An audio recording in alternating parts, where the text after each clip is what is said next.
Bom, e olha só quem está de volta aqui no canal depois de tanto tempo, mais especificamente falando, depois de 2 anos. E sim, eu tô aqui pra falar de Sono Bisque Doll, mas não do anime, e sim do mangá, que depois de um arco que eu achei bem paia, finalmente a autora teve coragem e fez a relação do Gojo com a Marin avançar. E hoje eu quero falar sobre isso, de como o Gojo finalmente teve coragem de se declarar pra Marin, e falar um pouco de como essa construção foi feita até isso acontecer, que é mais ou menos ali do capítulo 104 até o 107, que é onde finalmente as coisas engataram. Só que antes disso, estamos quase batendo 170 mil inscritos. Então se você curte esse tipo de vídeo, principalmente sobre romance, que é o que eu mais falo aqui no canal, veja se tá inscrito nesse canal e ativa o sino, que é pra não perder nenhum vídeo como esse aqui, beleza?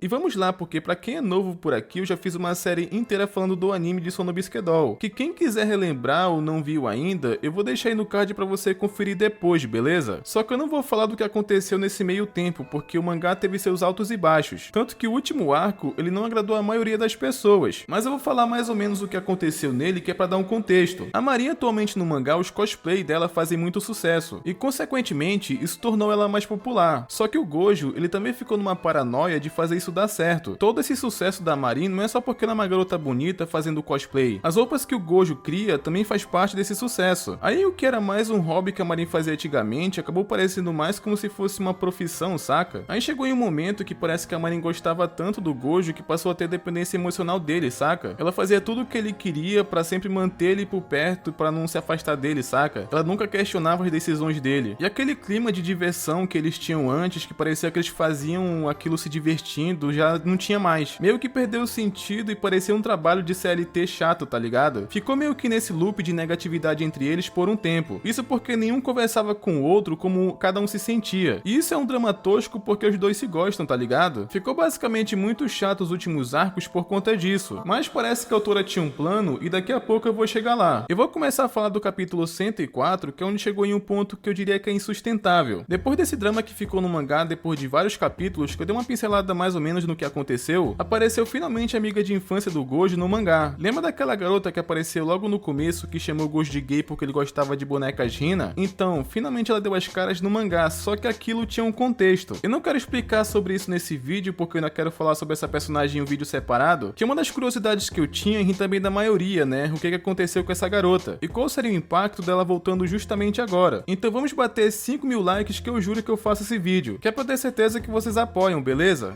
Mas continuando, tem um momento nesse capítulo 104 que ele topa com essa amiga de infância e ela tava com a mãe dela. E eles começam a trocar uma ideia, tipo, o Gojo apresenta elas pra Marin e vice-versa. Falam que eles são vizinhos de quando ele morava na casa do primo dele e parece que elas se mudaram pra cá. Nesse momento, um se apresenta pro outro e até aí tava tudo tranquilo. Só que a mãe da menina acaba falando com o Gojo sobre a questão dele virar artesão de bonecas Hina, porque ele tem que praticar muito pra ficar bom no que faz. Porque uma coisa que ele é encantado desde criança e esse sonho nunca morreu. E ele conta que tem que praticar pelo menos 3 horas por dia, porque ele sonha em ser tão bom quanto o avô dele é. Só que ele conta que não tá tendo muito tempo pra praticar ultimamente. Que a Marin, quando escuta aquilo, ela acaba entrando em choque, porque a primeira coisa que vem na cabeça dela é que o Gojo não tá tendo tempo pra praticar, por conta que ele fica fazendo cosplays pra ela. E agora já entra naquele contexto que eu falei do último arco. O Gojo tava super dedicado em ajudar a Marin e ela sabe disso. Então na cabeça dela, ela começou a imaginar que tava sendo um incômodo. No momento ali, ela até acabou sentindo vontade de chorar, então ela só coloca o boné e fala que tem que trabalhar, que é pra ninguém perceber que ela tá mal. Aí já comecei a ficar meio puto porque eu pensei que seria mais o drama que viria pela frente, igual o último arco como eu tinha falado, mas calma que daqui a pouco isso vai ser resolvido. O lance é que na verdade a Marin tava mentindo, ela foi pra casa pra chorar, porque ela tava se sentindo muito culpada por achar que era responsável pelo Gojo não conseguir praticar, e meio que fica aquela bad vibes pior do que já tava. O lance é que quando corta pro dia seguinte o Gojo teve um sonho e acaba meio que lembrando de uma coisa que realmente aconteceu, que foi quando a Marin pediu pro Gojo fazer o cosplay pra ela pela primeira vez. E meio que pelo resto do dia eles não se falaram. Só que depois disso corta pra escola e um mano ali tava perguntando onde que o Gojo tava. E ela olha pro cara meio brava, parecendo que tava de mau humor. E ela responde que não sabe por que ele tá perguntando pra ela. O cara tomou uma patada de graça, tá ligado? Mas ele conta que perguntou isso porque sabe que eles são próximos, só que a Marin meio que não respondeu nada depois disso. Mas a amiga dela chamou a Marin pra ir pro karaokê. E ela tava cantando uma letra que tem a ver um pouco com a situação atual da Marin. E ela tava muito triste naquele rolê porque ela não tava nem aproveitando. falando. E nesse meio tempo, o Gojo acaba se encontrando com o Asami, que é um cara que ele conhece e é amigo da loja de tecidos. É com ele que o Gojo compra os tecidos pra fazer os cosplays, saca? E basicamente, ele deu uma desabafada com a situação da amiga dele, toda aquela treta que rolou e também deles terem se encontrado de novo. Ele até acaba comentando que ele entende bastante, porque na época ele queria ser designer de moda, só que o pai dele basicamente era contra isso, e ele tomou um baita sermão e ele não conseguia contra-argumentar, porque ele era covarde demais e não conseguia pensar no futuro. Só que ele fala que mesmo que ele tivesse falhado, ele se arrepende de não ter tentado. Ele queria poder ter feito algo que ele realmente gostasse, e hoje ele faz algo aproximado do que ele sonhava por incentivo da própria esposa. E apesar de tudo, ele tá feliz com a vida dele hoje. Só que o único arrependimento dele não foi nem não ter conseguido virar designer de moda, e sim porque ele não foi sincero com o pai dele e ter dito o que ele realmente sentia. E meio que essas falas do Sami deu um estalo na cabeça do Gojo, porque ele também lembra de uma coisa que a Marin falou pra ele há um tempo atrás, que ele precisa ser mais sincero com o que ele sente para não ter arrependimentos. E o Sami continua falando que essas coisas que geram arrependimento fica preso na memória, e ter sentimentos aceito é uma coisa diferente de expressar o que sente. Ou seja, ele acredita que é melhor falar para não ter arrependimentos depois, e levou muito tempo para ele perceber isso. E essa conversa meio que ela ficou na mente do Gojo, e ele também não parava de pensar na Marin, que ela falou para ele ser sincero com o que ele sente. E nisso ele foi para casa ler um livro e relaxar um pouco, e meio que ele viu ali um DVD de fotos da Marin e resolveu ligar para ela, já que pelo dia corrido eles não conseguiram conversar e ele também mandou mensagem, só que ela não respondeu. Só que a Marin, ela também não estava atendendo as ligações dele, então mesmo sendo um pouco tarde, ele resolveu ir na casa dela conversar pessoalmente. E chegando lá, a Marin atendeu praticamente com uma cara de derrotada. Dava pra ver inclusive que a garota tava bem pra baixo, parecia que ela tava com uma depressão tipo 5, tá ligado? E o Gojo foi na casa dela perguntar sobre o próximo cosplay, porque ele mandou mensagem pra ela e ela não respondeu, e como ele ligou e ela também não atendeu, ele também foi porque ficou preocupado, tá ligado? Então a Marin só acabou falando que sobre os cosplay, ela não vai mais querer ajuda com isso. E aqui eu acho que deu pra entender mais ou menos como esse mangá tava fazendo raiva. É um drama atrás do outro sem nenhum sentido que não levava a lugar nenhum, e pela cara a tendência era só piorar. Só que eu acho que agora eu sei onde a autora queria chegar e daqui a pouco eu explico sobre isso. O lance é que o Gojo queria entender porque ela tomou essa decisão do nada. Ele queria saber o porquê, então a Marin só fala que ela que decidiu isso. E ela também foi sincera porque ela acha que ela é a responsável dele não conseguir praticar com as bonecas Hina. E o Gojo fala que não é nada disso. Ela fala que se ela era um peso, ele deveria ter dito isso antes. E o Gojo fala que ela não é um peso, porque que ela tá falando assim do nada. Só que foi aí que ele começou a ligar os pontos. Ele lembrou daquela conversa que ele teve com a mãe da amiga de infância dele, que ele comentou que não tava tendo muito tempo pra praticar. E o Gojo fala pra Marin que ele também não pode ficar o tempo todo fazendo aquilo. Ele também tem outras coisas pra fazer, não é necessariamente coisa do cosplay, sabe? E ele já falou isso pra Marin várias vezes, que no dia que ele ficasse sobrecarregado, começasse a ficar cansativo pra ele iria contar pra ela. Só que não é o caso, até porque ele decidiu fazer isso sozinho, porque é uma coisa que ele gosta muito de fazer. Até pouco tempo atrás, ele só conseguia manter a cabeça dele baixa, mas quando ele começou a passar o tempo com a Marin, ele começou a olhar pra frente também. Então tudo o que ele tinha que fazer era agradecer ela pela influência positiva que ela teve sobre ele. Que a Marin faz uma cara que parecia que ela ia descer a porrada no Gojo. E isso aqui foi cara de dominatrix. Então a Marin pergunta que BO que aconteceu na Comic Cat, que essa Comic Cat é tipo como se fosse um evento de animes, tá ligado? E nesse evento ele tava com uma cara de bunda que parecia que tava de mau humor. E quando a Marin tocou nesse assunto, o Gojo ficou em silêncio. Então a Marin só mandou ele embora, porque na cabeça dela era exatamente esse motivo que ela imaginava. E nesse momento eu acredito que chegou em um ponto que a autora queria. Ela começou a criar uma situação dramática e melancólica que tava ficando insustentável. O Gojo, ele tava se segurando pra não ser sincero, porque na cabeça dele nem tudo precisa ser dito. Só que ele lembra também da conversa que ele teve com o Asami. Da Marin também falando pra ele ser sincero com o que ele sente pra não ter arrependimento depois. Só que também era uma coisa que ele prometeu que nunca diria. Só que naquele dia que ele tava mal-humorado, entre aspas, que é justamente o arco ruim que eu venho falando, ele fala que na verdade ele tava daquele jeito porque ele tava com ciúmes, porque era muita gente tirando foto da Marin, porque como eu disse, ela ficou mais popular. E o Gojo sabe que é bobeira ele se sentir daquele jeito, porque ciúme é complicado, né, rapaziada? E que bom que ele reconhece que é uma coisa meio zoada. Ele não queria sentir aquilo, mas aconteceu. Ele se arrepende de ter dito uma coisa pra ela, que era pra ela ser encantadora o suficiente para as pessoas se apaixonarem por ela. Mas quando ele viu aquele tanto de cara tirando foto dela, toda aquela atenção que ela tava recebendo, ele ficou com uma sensação tipo, parem de olhar pra ela, ou de tirar fotos dela e pra não posar pra mais ninguém. Só que ao mesmo tempo que ele tava se sentindo assim, a Marin tava feliz. Então como ele poderia dizer algo assim se ela tava feliz, tá ligado? E ele sentiu como se estivesse tentando tirar uma coisa dela por puro egoísmo. E é mais ou menos como a Marin tava se sentindo também, porque ela tava achando que tava sendo um empecilho no sonho do Gojo. Só que ele não queria que ela soubesse disso, então por isso que ele não falou nada. Era um sentimento que ele também decidiu guardar pra si mesmo, porque também tem outra coisa. O Gojo, ele tem uma autoestima bem lascada. Ele não se sente bom o suficiente, até pelo que a amiga dele de infância falou na época. Ele ficou mais introvertido e guardou os sentimentos dele pra si. Resumindo, ele acha que no momento que ele falasse que gostasse da Marin, eles não conseguiriam mais sustentar essa amizade, já que o Gojo sempre acreditou que a Marin nunca gostasse dele, e muito pelo contrário. No momento que ele falasse sobre isso, a Marin ia se afastar dele, então por isso que ele nunca falou nada. Só que todo aquele lance, né, de ser sincero pelo seu próprio bem que rolou nos últimos arcos, o Gojo finalmente resolveu falar que ama a Marin. E aqui basicamente onde eu queria chegar, porque eu acho que a autora criou uma situação insustentável pra chegar em um ponto que o Gojo simplesmente pensasse: ok, eu vou ser sincero aqui com o que eu sinto, porque caso a gente pare de se falar, pelo menos eu não vou ter arrependimentos depois. Tanto que essa cara que ele fala eu te amo passa essa vibe, tá ligado? E ele continua pedindo desculpas pra ela e acha que sempre vai amar ela. E ele já tá vindo embora, porque na cabeça dele, ele nem precisava ouvir a resposta, porque na cabeça dele, ele seria rejeitado de qualquer forma. Por isso que era uma coisa que ele não queria dizer e talvez nunca diria. Mas aconteceu aquela situação que eu falei antes, que chegou em um ponto insustentável. Mas é então que a Marin, ela se rende também, porque acha que aquela cara de dominatrix é à toa, acha que alguém que gosta de jogo erótico só ia responder um eu também. Nada disso, porque a resposta dela basicamente foi beijando o Gojo. Achei engraçado que até os editores comemoraram isso, mas ela pula em cima do Gojo que ele cai no chão. Mas ela fala que ama ele pra caramba e que tava surpresa dele gostar dela esse tempo todo. Ela não fazia ideia disso. A Marin tava muito surpresa dele gostar dela ao ponto de sentir ciúmes. E em nenhum momento ela ficou incomodada com isso, que na verdade ela ficou feliz. Ela ainda tá incrédula com o que ele acabou de falar, e ele deveria ter dito isso antes, porque ela nunca ficaria brava com alguma coisa assim. Ela até pensou que era uma coisa super séria, que a Marin ficou meio energética na hora. Ela até fala que precisava se acalmar, mas estava super feliz. E saber que ele ficou com ciúmes está fazendo ela amar ele mais ainda. E ela só fala que ama o Gojo e beija ele mais uma vez. E eu achei engraçado a mão boba do Gojo, porque ele agarra na alça da blusa dela, enquanto basicamente a Marin dá os amassos nele. E finalmente o drama tosco teve um desfecho maneiro. E apesar que demorou e arco de drama que não leva em lugar nenhum, finalmente eles estão juntos, mas eu acho que era como eu tinha falado. Tudo foi uma situação criada para chegar a esse ponto. Você pode até não concordar com a decisão da autora, mas eu acho que foi isso. Porque se desse errado, pelo menos ele queria seguir sem arrependimentos, tá ligado? E foi basicamente o que o Gojo decidiu fazer. Até tô curioso pra saber como será a relação deles daqui pra frente. Espero que o mangá não esteja próximo de acabar, porque eu quero ver a relação dos dois evoluindo. Ainda mais agora que eles finalmente vão virar um casal. Ah, e comenta aí se vocês querem um vídeo focado na amiga de infância do Gojo, que esse arco inclusive tem um background bem maneiro. Então bora bater 5.000 likes nesse vídeo, que é pra eu saber se vocês apoiam, beleza? E não esquece de conferir se vocês estão inscritos no canal com o sino ativado, que é pra não perder os próximos vídeos, e até mais.